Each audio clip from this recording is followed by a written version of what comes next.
exerceix la capitalitat del municipi de la Sotonera a la província d'Osca. En 1057 va intentar conquerir-la el rei Ramiro I d'Aragó i el 1083 el rei Sancho Ramírez d'Aragó.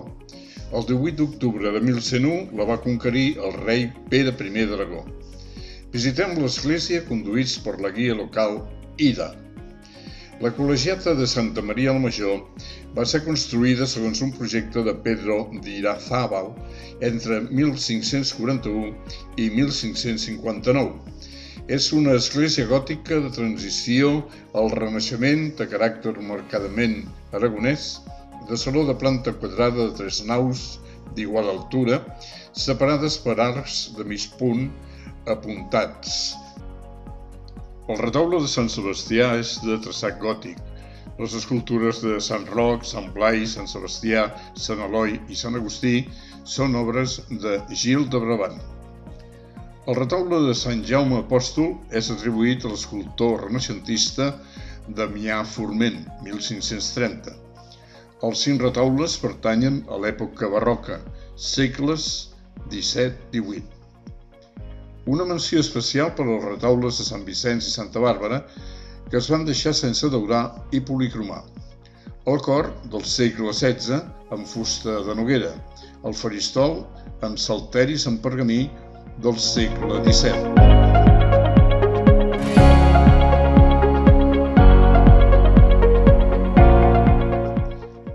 La col·legiata va ser aixecada sobre l'anterior temple romànic, del que encara es conserven vestigis en la cimentació i en una cripta situada sota el presbiteri.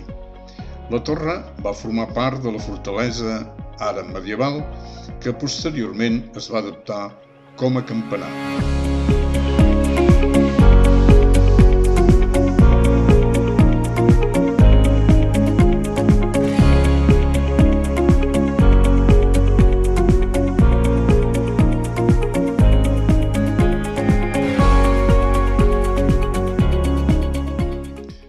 El retaule major és una obra mestra del primer Renaixement espanyol, realitzat entre 1490 i 1503. Hi ha una combinació de 20 pintures al tremp sobre taula i 57 escultures de fusta policromada. La traça és gòtica. L'estructura la compon un ampli banc, un cos de retaule amb 5 carrers i 3 pisos i un guardapols que emmarca el conjunt. El tabernacle expositor és de fusta policromada i serveix de peanya de la talla central de l'Assumpció. Les pintures van ser realitzades per un pintor, segurament italià, que roman en l'anonimat i és conegut com el Mestre de Volea.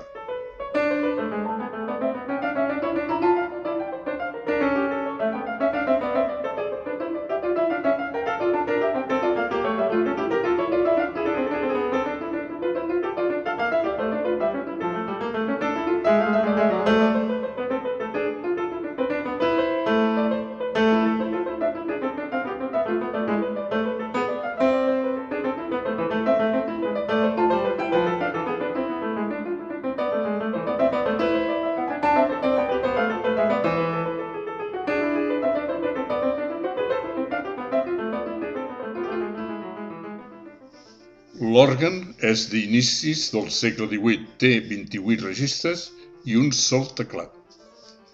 Un passeig pels carrers de Sotonera i Bolea, passant per davant de l'Ajuntament i de diversos edificis tradicionals plens d'història.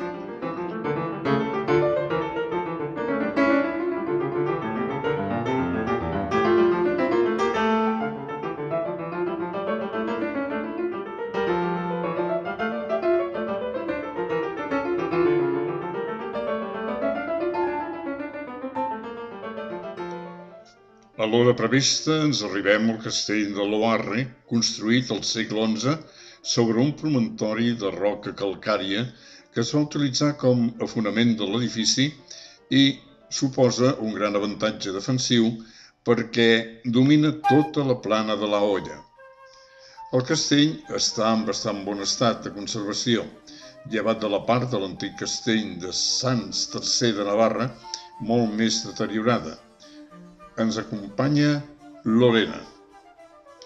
Accedim per la muralla que envolta el castell amb les seves torres circulars, excepte d'una rectangular, recinte emmurallat probablement del segle XIII. La torre albarrana tenia la missió de vigilància prèvia del castell. Observem el portal d'entrada i els seus capitells.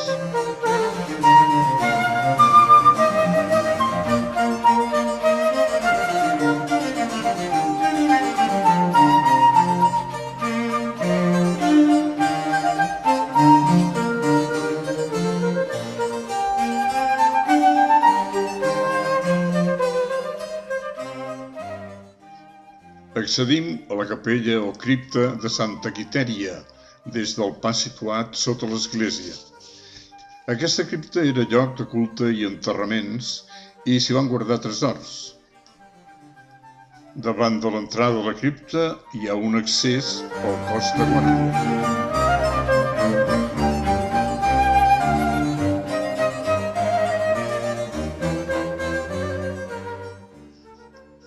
Ara passem a l'església construïda sota el regnat de Sants III d'Aragó, dita Església de Sant Pere. La categoria de l'església i la seva qualitat de construcció haurien hagut de quallar en una edificació de planta basilical de 3 naus, però l'orografia els va obligar a construir només un. Tot i això, els seus constructors no van renunciar a elevar una superba cúpula a la zona de l'hipotètic creuer. La decoració és típicament jaquesa. 82 capitells de bella factura decoren el temple, 18 a l'església inferior i la resta, 64, adornen profusament l'església superior. L'interior de l'església està estructurat en 3 seccions: la capçalera, el pseudocreuer i la nau.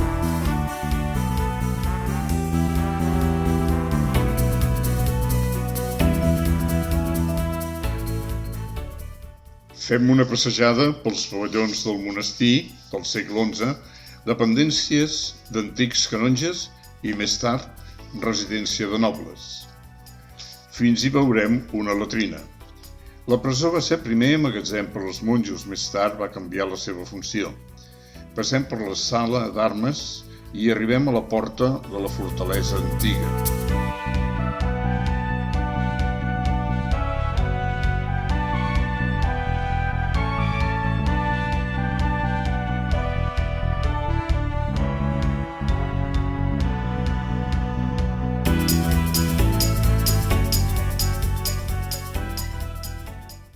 La primitiva capella del castell llombard de Sancho el Mayor, posada sota la vocació de Nostra Senyora de Valverde.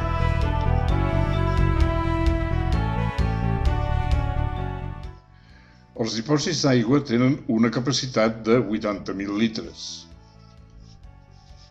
Aquí hem pogut veure la Torre Nord, la Torre de la Reina i la Torre de l'Homenatge. Des d'aquesta talaia donem per acabada la visita al Castell de l'Oarre.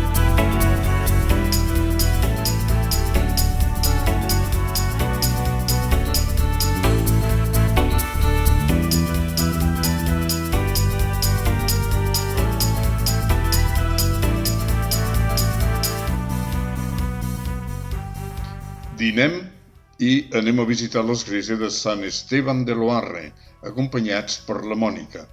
Aquesta església es va aixecar al segle XVIII sobre una edificació del segle XVI, de la qual només es conserva la torre i la capella que conté en el seu pis inferior. Destaca la torre de carreus i base quadrada de 3 cossos, coronada amb un esplèndid capitell octogonal i pinacles de tradició gòtica i motius florals.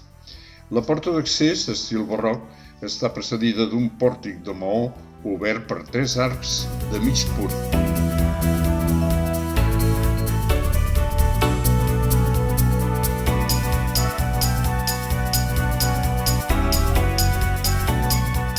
A l'interior destaquen els retaules de Sant Pere, la Mare de Déu del Roser i el de Sant Demetri, i diverses talles romàniques del segle XII que representen a Sant Pere i la Mare de Déu amb el nen.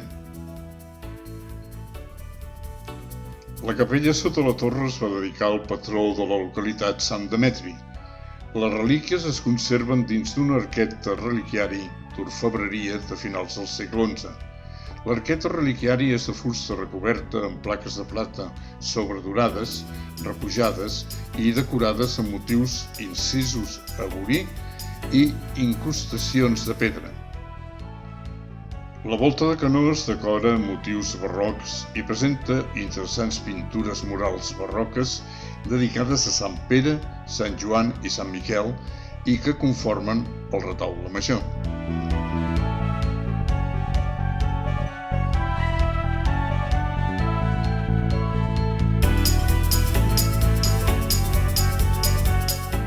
L'òrgan és del segle XVIII. També hom hi pot admirar un calze de plata i una creu processional del segle XVI.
Fem una visita al Museu sobre Escola Rural de Llinars de Marcuello.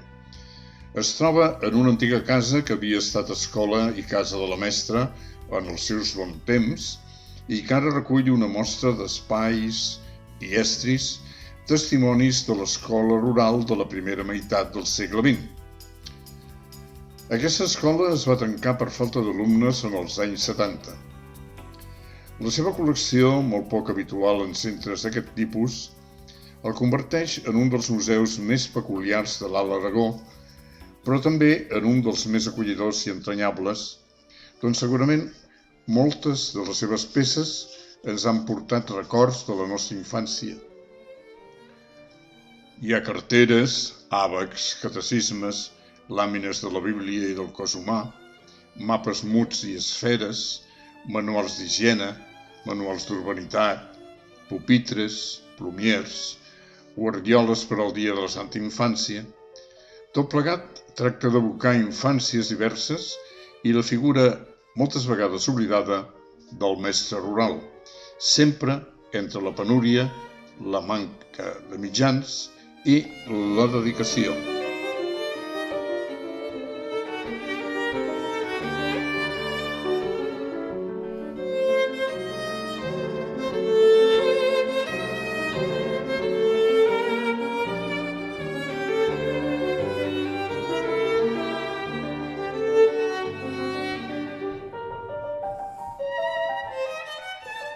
arribem a Ayerbe. Només una breu parada per veure l'exterior del Palau dels Marquesos d'Ayerbe del segle XVI, declarat Monument Històric Artístic el 3 de juny de 1931, i la Torre del Rellotge del 1798, fàbrica de carreus d'un cos llis que té una senzilla porta adovellada. És obra de Tomàs Gallego. També hi podrem veure el bust que pertany a Ramon y Cajal.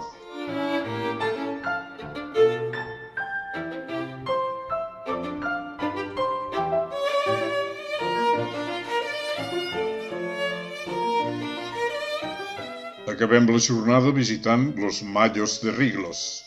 Es tracta d'un conjunt de cingles i penyals rocallosos que tenen formes molt característiques i originals que els hi ha valgut noms especials.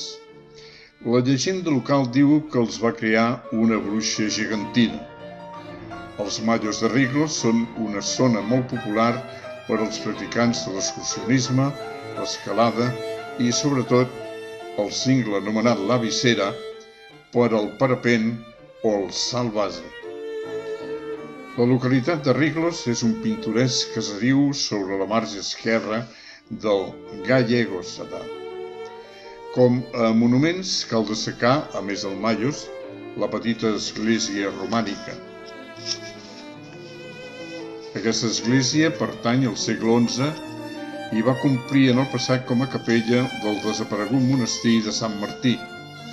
I també cal destacar l'església parroquial de Nuestra Senyora del Mayo, en la que es veneren dues imatges romàniques, la Verge del Mayo i la de Carcavilla. Cada Mayo té un nom propi, uns el nom d'algunes cases de Riglos, com Fire i Pisón, altres segons la seva forma o color característic, el Puro, el Ganivet, Cargol, Colorado, entre d'altres. També cal destacar la seva colònia de voltors.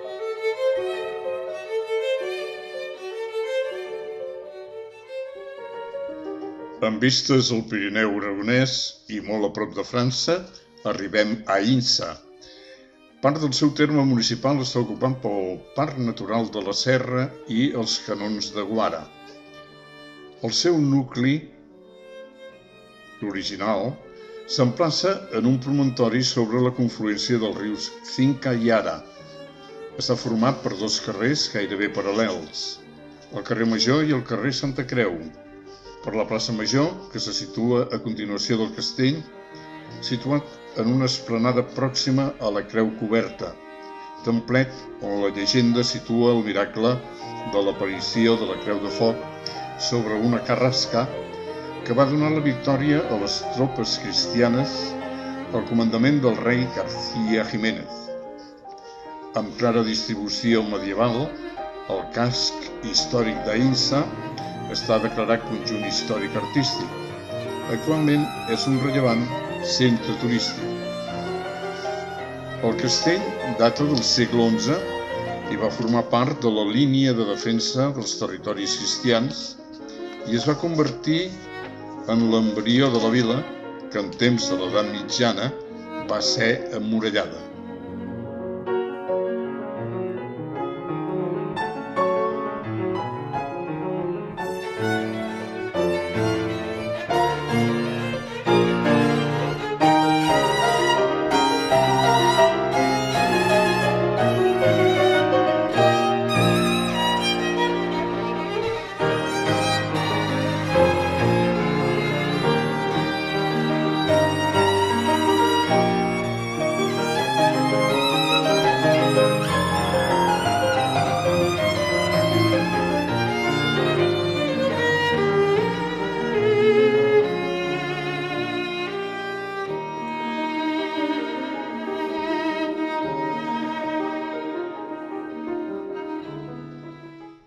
La plaça Major està presidida per l'Ajuntament i oberta al castell, envoltada de porxos a banda i banda. En aquests porxos se situen sengles premses comunitàries en què es realitzava la premsa del raïm.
La casa de Bielsa és del segle XVI o XVII, amb unes finestres que destaquen de les construccions de l'entorn. La casa Arnal del segle XVI és l'exemple de l'edificació típica de la comarca amb les seves portades i reixes.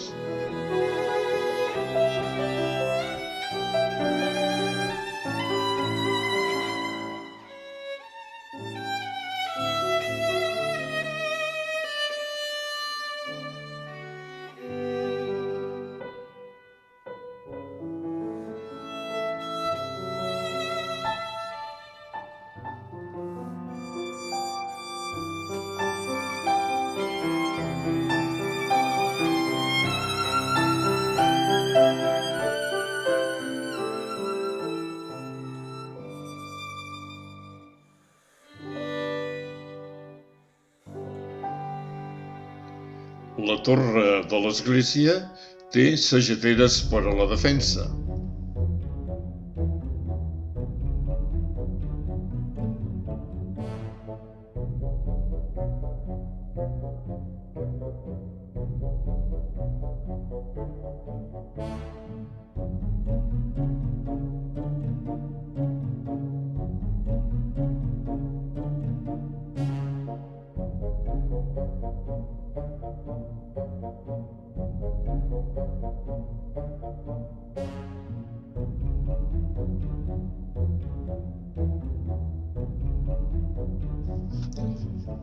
L'església parroquial de Santa Maria, romànica, iniciada al segle XI i finalitzada al XII, es va consagrar en 1181. La portada és senzilla, de 4 arquivoltes recolzades en altres tants parells de columnes o capitells llaurats. L'interior del temple té una única nau amb volta de mig canó apuntat. L'absis està cobert amb volta de quart d'esfera anomenada de forn, realitzada en pedra de color vermellós.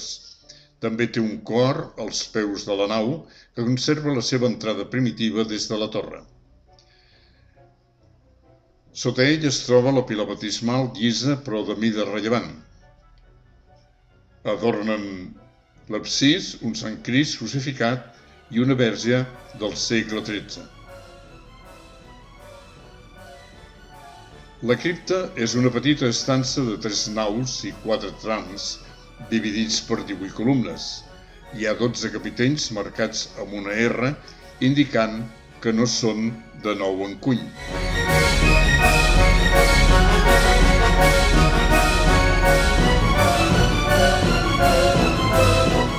El claustre està adossat al nord de la nau. Té forma trapezoidal, irregular, i consta d'un sol pis. Presenta un corredor cobert de voltes tant de canó com apuntades, segons els trams i arcs tant apuntats com de mig punt. Va estar tancat per murs i vidrieres i va guardar diversos retaules que es van perdre en la Guerra Civil. Les piles centrals tenen la funció de recollir aigua per mantenir la humitat necessària per al bon funcionament del parallamps.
Una passejada pel carrer Avall fins a arribar al carrer Major, traslladant-nos a l'edat mitjana, contemplant més a la vora la Casa Bielsa i dirigint-nos cap a la plaça Major.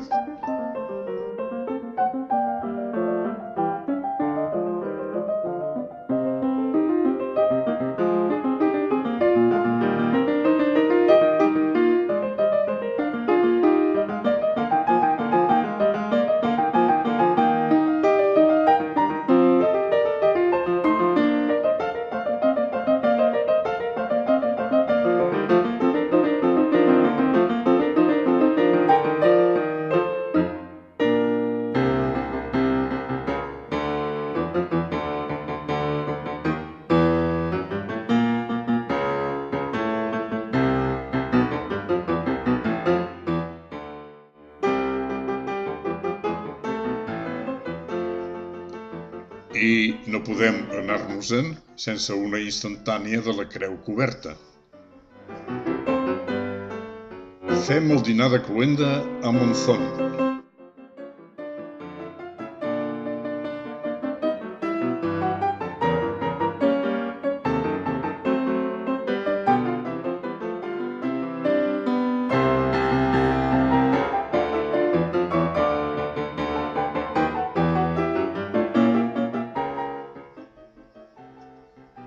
I ens acomiadem des de la Panadella fent ruta de tornada cap a les nostres ciutats d'origen.